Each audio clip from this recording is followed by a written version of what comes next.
புதுச்சேரியில் தவிக தலைவர் விஜய் பேசிய பிறகு முற்றுமுழுதாக இப்போது அம்பலப்பட்டிருக்கிறார். சமூக வலைதளம் முழுக்க அவர் பேசிய ஒரு பொய்க்கு எதிரான அடுக்கடுக்கான ஆதாரங்கள் அப்படிங்கிறது வெளிவர தொடங்கியிருக்கிறது. ஒரு பக்கம் பாஜகவினரே கொந்தளிச்சு, ஏங்க இவ்வளோ தூரம் வரைக்கும் எதையாவது பேசணும்னு எதனா பேசலாமா அப்படிங்கிற லெவலுக்கு வந்து, உங்களுக்கு பேசுறதுக்கு ஒன்றும் இல்லைன்னா, உண்மையே பேச முடியலன்னா வேற எதையாவது கூட பேசலாம் இல்லை, எதுக்கு போய் பேசணும் அப்படின்னு சமூக வலைதளங்கள் ஆவணங்களை எடுத்து போட தொடங்கியிருக்கிறார்கள். 14 மாதம் பழைய நியூஸை கொண்டு போய் விஜய் பேசுகிறாரு, அவர் நியூஸ் பேப்பர் கூட படிக்க மாட்டாரா என்கிற ரீதியிலான விமர்சனங்கள். திமுக திட்டுறதுக்கு நீங்கள் எதுக்கு பாண்டிச்சேரி வரைக்கும் போகணும், பனையூர்லேயே செய்யலாமே அப்படியானதாக பல்வேறு விதமான விமர்சனங்களோடு இன்றைக்கு விஜயினுடைய இந்த மக்கள் சந்திப்பா, பொதுக்கூட்டமா, இல்லது என்ன வாகன பிரச்சாரமா, இதில் எந்த பேரும்னாலும் வச்சுக்கலாம், அப்படியான ஒரு கூட்டம் நடந்து முடிந்திருக்கிறது. என்ன நடந்தது? விஜய் குறிப்பாக பாஜக அரசை எதிர்ப்பதற்காக சொல்ல போய் எந்த விஷயத்தில் சிக்கியிருக்கிறார் என்பதை விரிவாக அலசுகிறது தமிழ் குரலின் மூலம் எக்ஸ்க்ளூசிவ் செய்து. தவிக தலைவர் விஜய் அவர்கள் பாண்டிச்சேரியில் ஒரு கடுமையான விஷயத்தை சொன்னார். இந்தியா முழுக்க இன்றைக்கு பார்த்தீங்க அப்படின்னா ரேஷன் கடைகள் இருக்குது, ஆனால் பாண்டிச்சேரியில் ரேஷன் கடைகளே இல்லை, அந்த சூழல் இருக்கிறது அப்படின்னு அவர் பேசியிருக்கிறார். ஏழை எளிய மக்களுக்கு உணவு கொடுப்பதற்காக எப்படி அது இல்லாமல் போகலாம் அப்படின்னு ரொம்ப நியாயமான கன்சர்ன். ஆனால் விஷயம் என்ன அப்படின்னா, இது 14 மாதத்துக்கு முந்தைய செய்தி. ரேஷன் கடைகள் மீண்டும் திறக்கப்பட்டு விட்டது. வேற ஒரு ஸ்கீமுக்காக புதுசாக அவங்க ட்ரை பண்ணாங்க, அது சரி வரலைங்கிறதுக்காக போட்டிருக்கிறாங்க. நம்ம நேரடியாக இன்னைய தேதிக்கு ஆக்டிவாக இருக்கக்கூடிய பாண்டிச்சேரி அரசினுடைய department of civil supplies and consumer affairs, அங்கே இருக்கக்கூடிய பொது விநியோகம் மற்றும் நுகர்வோருக்கான நலத்துறையில் சார்பாக ஆன்லைன் சர்வீசஸ் அவங்களுடைய ஸ்க்ரீனை, அவங்களுடைய வெப்சைட்டை நம்ம பார்த்துட்டு இருக்கிறோம். மொத்த ரேஷன் கார்டுகள் 3,69,224, குடும்ப உறுப்பினர்களாக அட்டைகளில் இருக்கக்கூடிய உறுப்பினர்கள் 12,40,000 சொச்சம், ஆதார் கார்டு சீலிங் அதே போல் 12,40,658 பேருக்கு ஆதார் கைவிரலோட பதிவு பண்ணியாச்சு. ஃபேர் ப்ரைஸ் ஷாப், எத்தனை நியாய விலை கடைகள் அப்படின்னா 515 இருக்கிறது அப்படிங்கிறது நம்ம பார்க்க வேண்டியிருக்கிறது. அப்போ 515 கடைகள் இன்றைக்கும் ஆக்டிவாக இருக்குங்கிறத அவங்களுடைய வெப்சைட் சொல்லுகிறது. கொஞ்சம் பேக் போனோம்னா, கடந்த அக்டோபர் மாதம் பாண்டிச்சேரியில் ரேஷன் கடைகள் திறக்கப்பட்ட செய்தியை நம்ம பார்க்குறோம்.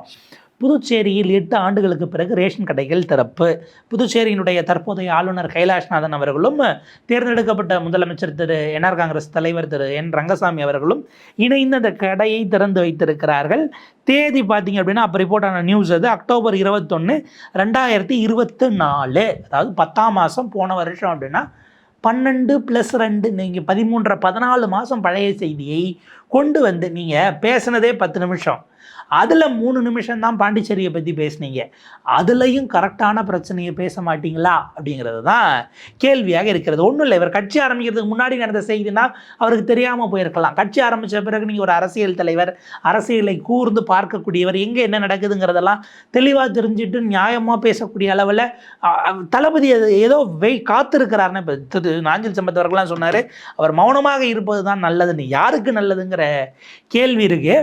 அப்போ நீங்கள் செய்தித்தாள்களை கூட ஒரு கிளான்ஸ் பார்க்கறதுங்கிறது இல்லையோ என்கிற இடத்திற்கு அது விமர்சன பார்வையாக வருகிறது. ஓகே, இப்போ அடுத்த கேள்விக்கு நீங்கள் வரலாம். ஏங்க 515 கடை எப்படிங்க 3 லட்சம் பேருக்கு போதாது, நிச்சயமாக போதாது. என்ன ஸ்கீமாக இருந்தது? பாண்டிச்சேரியில் ரேஷன் கார்டுகள் பல விதங்களாக இருக்கிறது என்பதாவது அவருக்கு தெரியுமா? நம்ம கேட்க வேண்டியிருக்காங்க. பிபிஎல், ஏபிஎல் அப்படின்னு 2 விதமான கார்டு சொல்கிறாங்க. சிகப்பு அட்டை, மஞ்சள் அட்டை அப்படின்னு அதை நம்ம குறிப்பிடுறாங்க. இதில் இன்றைய தேதிக்கு ஆஸ் ஆன் டேட் ஒரு மாதத்திற்கு சிகப்பு அட்டைதாரர்களுக்கு 20 கிலோ ரேஷன் அரிசி அப்படிங்கிறதும், மஞ்சள் அட்டைதாரர்களுக்கு 10 கிலோ ரேஷன் அரிசி என்பதும் ஒவ்வொரு மாதமும் வழங்கப்படுகிறது. இதை நீங்கள் பார்க்கணும் அப்படின்னா, இப்போ கடைகள் பத்தாதுன்னு நீங்கள் சொல்கிறீங்களா, அதுக்கு புதுச்சேரியுடைய முதலமைச்சர் ரங்கசாமி அவர்கள் கடந்த பட்ஜெட் கூட்டத்தொடரில் தான் அதுக்கான கீன் ஒர்க்கையும் சொல்கிறாங்க. பாருங்கள், புதுச்சேரி ஏனில் ரிப்போர்ட்டாக இருக்குது. Government to provide home delivery of ration where no shops exist, CM Rangasamy.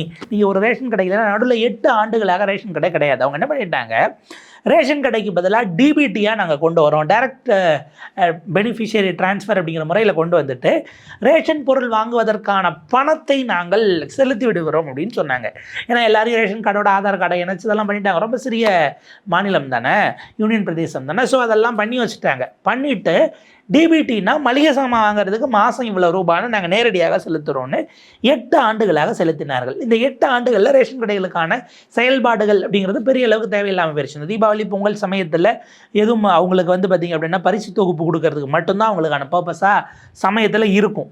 அவங்களெலாம் அங்கே இருந்த மேன் பவர்லாம் என்ன பண்ணாங்க, அது தனி விவாதம், வேறு வேறு விஷயங்களுக்கு பயன்படுத்தி கொண்டார்கள். இப்போ அப்படி இல்லாத சூழல் 8 ஆண்டுகளுக்கு பிறகு ரங்கசாமி சொல்கிறார், ஒரு கடை அப்படின்னா அந்த ரேஷன் கடையை சுற்றி இருக்கக்கூடிய இவ்வளவு குடும்ப அட்டைதாரர்கள்னு அதனோட நீங்கள் கிளப் பண்ணி வைப்பீங்க. அப்படி பகுதிகள் இல்லாமல் நீங்கள் எக்ஸ்டென்ஷன் ஆயிரும். ஏன்னா நீங்கள் நகர்கள் வளர்கிறது, ரியல் எஸ்டேட் போடுறாங்க, திடீர் நகர்கள் அப்படிங்கிற மாதிரி திடீர்னு நகர்கள் வருகிறது. இப்படியெல்லாம் இருக்கிற இடங்களில் வீடு வீடாக டோர் டெலிவரியாக நாங்கள் ரேஷனை கொண்டு போய் சேர்க்குறோம்னு முதலமைச்சர் ரங்கசாமி பட்ஜெட்டுக்கு முன்பாகவே ஒரு முக்கிய அறிவிப்பாக வெளியிட்டிருக்கிறாருங்கிறத பார்க்குறோம். ரொம்பலாம் இல்லை, விஜய் அவர்கள் கட்சி ஆரம்பித்த பிறகு தான், 14 மாதங்கிறதும் ஒரு கட்சி ஆரம்பித்த பிறகு தான். அங்கே மாநாடு நடத்தினார் இல்லையா விக்ரவாண்டி, ஏறத்தாழ அந்த பீரியடில் தான், அதுக்கு ஒரு வாரம் முன்ன பின்ன தான் கடையை அவங்க திறந்து டிஸ்ட்ரிபியூஷனே ஆரம்பிக்கிறாங்க. அப்போ அவர் ஆக்டிவான பாலிடிக்ஸ்க்கு வந்து விட்டார் விஜய், ஞாபகம் இருக்கணும். இப்போ ரங்கசாமி அவர்கள் அறிவித்த போதாவது ஞாபகம் இருந்திருக்கணும். அடுத்து பாருங்கள், கடையை திறந்தாச்சு, விநியோகம் குறித்த செய்தி த ஹிந்துல ரிப்போர்ட் ஆயிருக்கு. Puducherry government resumes distribution of monthly free rice after discarding earlier system of cash payout. BPL card holders, அங்கே இருக்கக்கூடிய சிகப்பு அட்டைதாரர்கள் will get 2 10 kg packs of rice, 2 10 kilo, அப்போ 20 கிலோ அரிசி அப்படிங்கிறதும், ஏபிஎல் கார்டு ஹோல்டர்ஸ் மஞ்சள் அட்டைதாரர்களுக்கு 10 கிலோ அரிசி அந்த இதாகவும் ஒரு மூட்டையாகவும் கொடுக்குறாங்க. 5000 டன் அரிசி இதற்காக ஒவ்வொரு மாதமும் கொள்முதல் செய்யக்கூடிய இடத்தில் மாநில அரசு இருக்கிறது.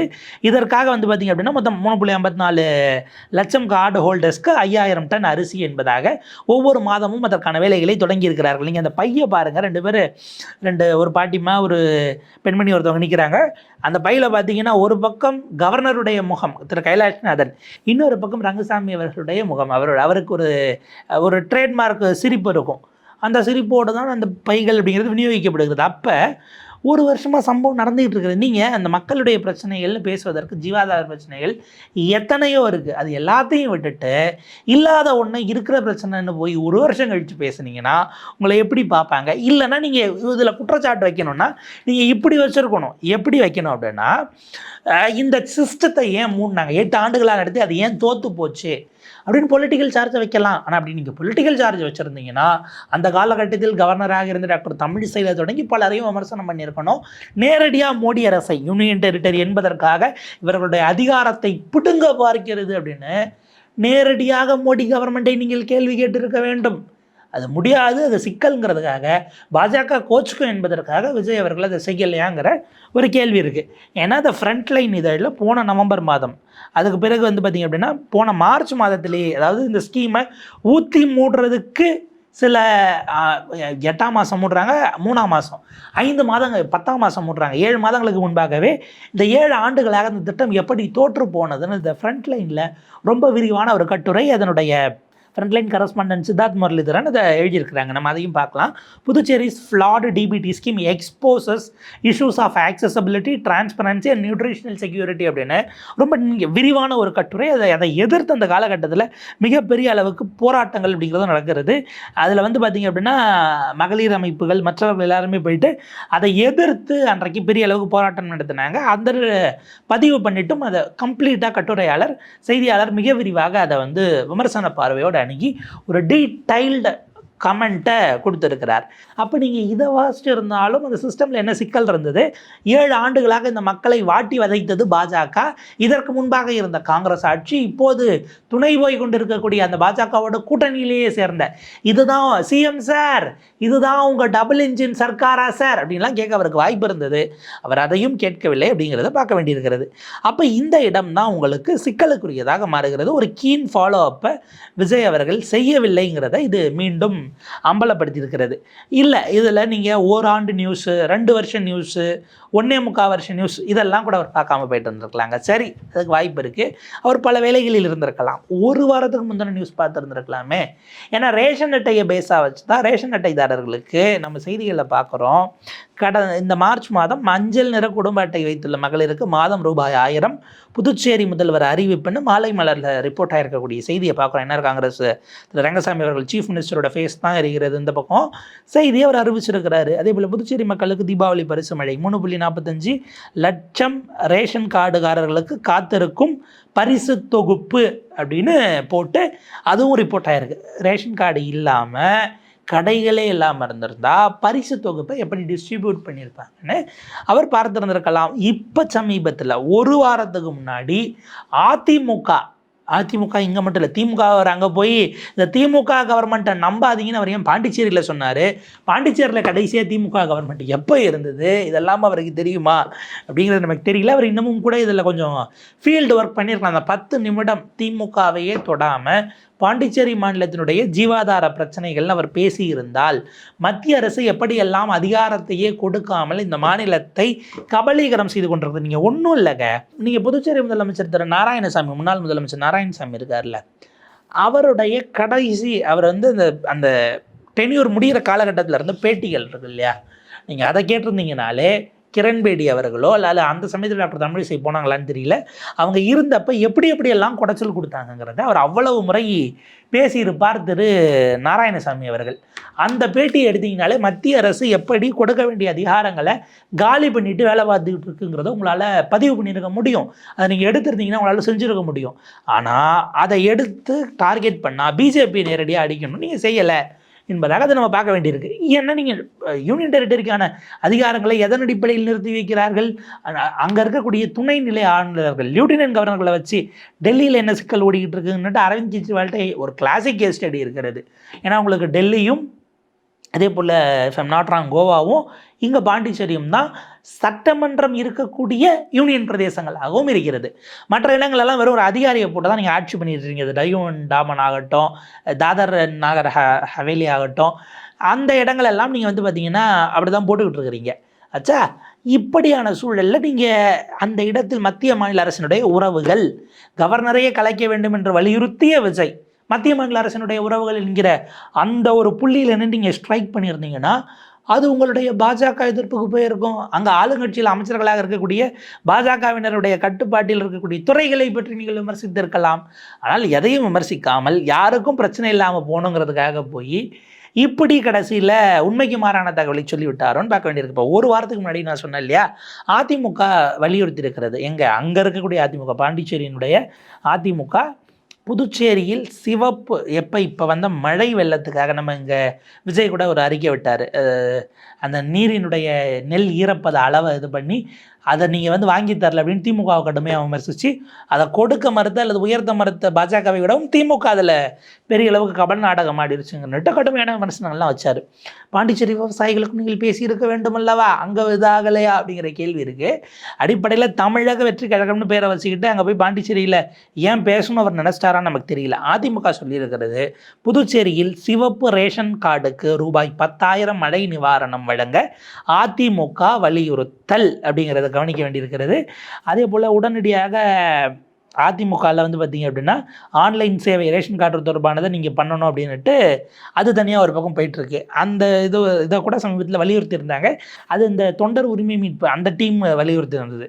ஸோ அங்கே உங்களுக்கு 10,000 கார்டுக்கும் மஞ்சள் நிற கார்டுக்கு 5,000 மழைக்கு நீங்கள் நிவாரணம் கொடுக்கணும் அப்படின்னு ஒரு வலியுறுத்தலை செய்கிறதுனா களத்தில் இருக்கக்கூடிய மக்களோட ட்ராவல் பண்ணக்கூடிய ஒரு கட்சிங்கிறதுனால அவங்களுக்கு என்ன தேவை, என்ன குரல் முக்கியம் அப்படிங்கிறத தெரிந்ததன் காரணமாக அதை வலியுறுத்துகிற இடத்தில் அதிமுக இருக்கிறது. எனவே விஜய் இன்னும் கொஞ்சம் கூடுதல் பயிற்சியோடு கொஞ்சம் கவனம் எடுத்து ஹோம்ஒர்க் செஞ்சுருந்துருக்கலான்னு தான் பார்க்க வேண்டியிருக்கிறது. அதை விட முக்கியமாக அதிமுக முதல் முறையாக ஆட்சி அமைத்தது அப்படின்னு அவர் ரொம்ப பெருமையாக பேசினார். அதிமுக தமிழ்நாட்டுக்கு முன்பாக ஆட்சியை பாண்டிச்சேரியில் பிடித்தது. ஆனால் அந்த ஆட்சி வெறும் 22 நாட்கள் தான் நீடித்தது. அதற்கு பிறகு ஆட்சி கலைக்கப்பட்டு குடியரசுத் தலைவர் ஆட்சி ஏறத்தாழ 3 ஆண்டுகள் 99 நாட்கள் இருந்தது அப்படிங்கிறத திரு விஜய் அவர்கள் அதையும் கொஞ்சம் ஒர்க் பண்ணி இருந்திருக்கலாம். ஏன்னா அதுக்கு பிறகு திரும்ப 77 மறுபடியும் அதிமுக ஆட்சி வருது. ஓராண்டு தான் அந்த ஆட்சி இருந்தது. ஒரு ஆண்டு 133 நாட்கள் இருந்தது. அதற்கு பிறகு மீண்டும் கலைக்கப்பட்டு குடியரசுத் தலைவர் ஆட்சி வந்தது அப்படிங்கிறது தான் நம்ம பார்க்க வேண்டியிருக்கிறது. ஸோ இப்படியான சூழலில் அவர் இன்னும் கொஞ்சம் ஒர்க் பண்ணிட்டு போயிருந்திருக்கலாம். ஏதோ ஒரு பொலிட்டிக்கல் ஆக்டிவிட்டி இருப்பதாக காட்டுவதற்கான முயற்சியாக இது அப்படிங்கிறதும் கேள்வியாக நிற்கிறது. பார்ப்போம் இது எப்படி போகுது, அங்கே இருக்கக்கூடியவர்கள் எப்படி ரியாக்ட் பண்ணுறாங்க, என்ன ஏதுங்கிறதெல்லாம் பொறுத்து இதனுடைய அடுத்த கட்ட நகர்வுகள் குறித்து விரிவாக பேசலாம். இணைந்திருங்கள் தமிழ் குரலோடு.